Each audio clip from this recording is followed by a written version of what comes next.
Welcome students. आज हम लोग क्लास 10 का चैप्टर 8 इंट्रोडक्शन टू ट्रिगोनोमेट्री का एक्सरसाइज 8.1 को एक्सरसाइज 8.1 में क्वेश्चन नंबर 8 को कंप्लीट करेंगे। तो क्वेश्चन आज का है, if 3 cot a equals to 4 check whether 1 minus 10 square a upon 1 plus 10 square a equals to cos square a minus sine square a और नॉट। तो यहाँ पे ईजिली हमें दे रखा है 3 cot a इक्वल्स टू 4। तो यहाँ पे हम सिंपल कर सकते हैं cot a इक्वल्स टू 4/3। सबसे पहले यहाँ पे हमें पहले तो हमें जानना पड़ेगा cot का फॉर्मूला क्या होता है। cot का फॉर्मूला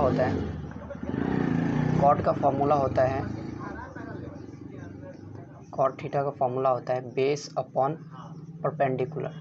तो सबसे पहले यहाँ पे हमें तो बेस दे रखा है, परपेंडिकुलर दे रखा है, तो हाइपोटेनस फाइंड करना पड़ेगा। तो सबसे पहले हम एक राइट एंगल ट्रायंगल ड्रॉ करेंगे। तो राइट एंगल ट्रायंगल ड्रॉ कर लेंगे। यहाँ पे राइट एंगल ट्रायंगल में हम क्या कर सकते हैं, बेसिकली यहाँ पे ए, इसको नेमिंग कर लेते ए, बी और सी। तो ए के अकॉर्डिंग ये मेरा हो जाएगा परपेंडिकुलर, और इसके अकॉर्डिंग जाएगा ये मेरा बेस। तो इसमें देख सकते हैं cot a इक्वल्स टू 4/3 दे रखा है। तो इट मीन्स मेरा ये 4 बेस देख रखा है और 3 परपेंडिकुलर दे रखा है। तो बेस इस एंगल के अकॉर्डिंग यानी इस ए जो थीटा है इसके अकॉर्डिंग मेरा ये हो जाएगा बेस। इसके अकॉर्डिंग ये तो मेरा परपेंडिकुलर हो जाएगा, तो बेस मेरा ये हो जाएगा। तो बेस हो गया 4 और परपेंडिकुलर हो गया 3। तो यहाँ पे with the help of Pythagoras theorem का उपयोग करके हम लोग AC फाइंड कर लेंगे। इट मीन्स हाइपोटेनस फाइंड करेंगे। तो हाइपोटेनस मेरा क्या होता है, h square equals to P square plus B square. तो h स्क्वायर तो हमें फाइंड करना है, इट मीन्स AC फाइंड करना है। तो AC का स्क्वायर इक्वल्स टू P। तो P इट मीन्स AB, तो AB का square plus B it means base, तो बेस हो गया मेरा BC, तो BC का स्क्वायर।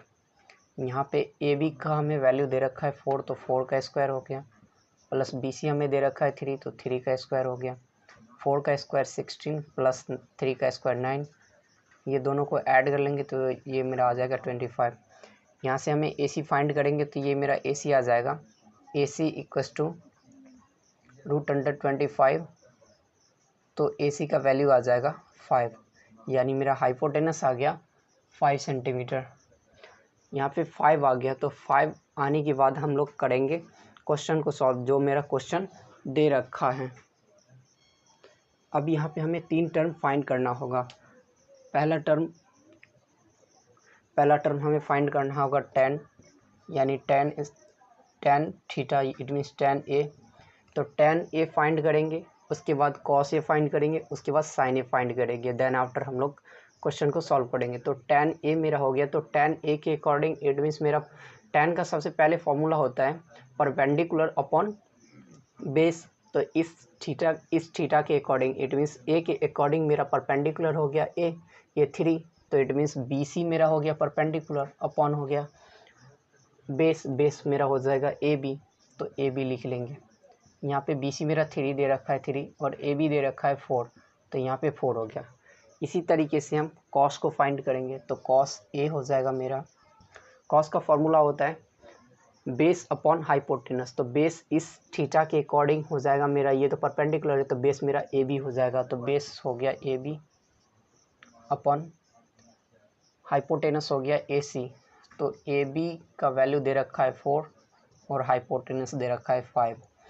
इसी तरीके से हम साइन A फाइंड करेंगे। तो साइन का फॉर्मूला होता है परपेंडिकुलर अपॉन हाइपोटेनस। तो परपेंडिकुलर में दे रखा है इस थीटा के अकॉर्डिंग ये, यानी इट मीन्स BC मेरा हो गया परपेंडिकुलर, तो BC परपेंडिकुलर हो गया, और हाइपोटेनस AC हो गया।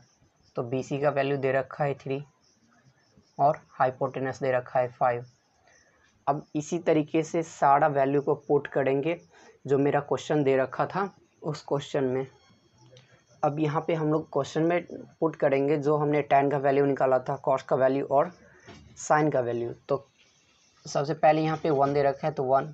tan का वैल्यू हमने निकाला था 3/4, तो 3/4 का होल स्क्वायर अपॉन 1 प्लस यहाँ भी 10 है तो यहाँ पे 10 का वैल्यू आ जाता है 3/4 का होल स्क्वायर, जो हमने पहले फाइंड कर रखा था, इक्वल टू यहाँ पे कॉस स्क्वायर ए है तो कॉस का वैल्यू हमने फाइंड किया था 4/5, तो 4/5 का होल स्क्वायर कर लेंगे यहाँ पे, माइनस साइन स्क्वायर हमने यानी साइन का वैल्यू फाइंड किया था 3/5, तो 3/5 का होल स्क्वायर। यहाँ से सॉल्व करेंगे तो ये मेरा आ जाएगा 1 - 9/16 और अपॉन हो जाएगा 1 + 9/16। इसको सॉल्व करते हैं तो ये हो जाता है 16/25 माइनस 9/25।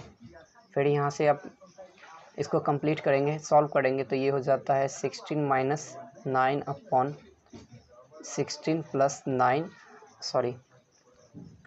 16 - 9/16, इसके नीचे अपॉन फिर से, तो ये होता है 16 + 9/16 इक्वस टू, ये मेरा मेन बेस है तो ये यहाँ पे कैलकुलेशन करेंगे तो ये होता है 25, ये 16 - 9। यहाँ पे फ्रेंड्स देख सकते हैं सॉल्यूशन करेंगे तो ये 16 में से 9 सब्ट्रैक्ट करेंगे तो ये मेरा आ जाता है 7/16 मल्टीप्लाई, ये मेन बेस हो गया इसका, तो 16 में 9 ऐड करेंगे तो ये होता है मेरा 25, तो 25/16, ये इक्वस टू का साइन था, इक्वस टू 16 में से 9 गया तो मेरा 7/25। तो यहाँ से फ्रेंड्स इसको भी कैलकुलेशन करेंगे तो ये मेरा हो जाता है 7/16 मल्टीप्लाई 16/25 इक्वस टू 7/25। यहाँ पे देख सकते हैं 16 कट गया 1 टाइम में, तो ये मेरा आंसर बन के आता है 7/25। यहाँ पे आता है आंसर 7/25, 7/25। इट मीन्स LHS और RHS, LHS और RHS इक्वल है, जो कि हमें यही प्रूव करना था। LHS और RHS यानी इस टर्म में tan का वैल्यू डाल के जो आंसर आता है और इस टर्म में cos और sin का वैल्यू डालने के बाद जो आंसर आता है वो दोनों मैच कर रहा है या नहीं कर रहा है, तो यहाँ पे दोनों मैच कर गया तो ये क्वेश्चन मेरा सॉल्व हो गया।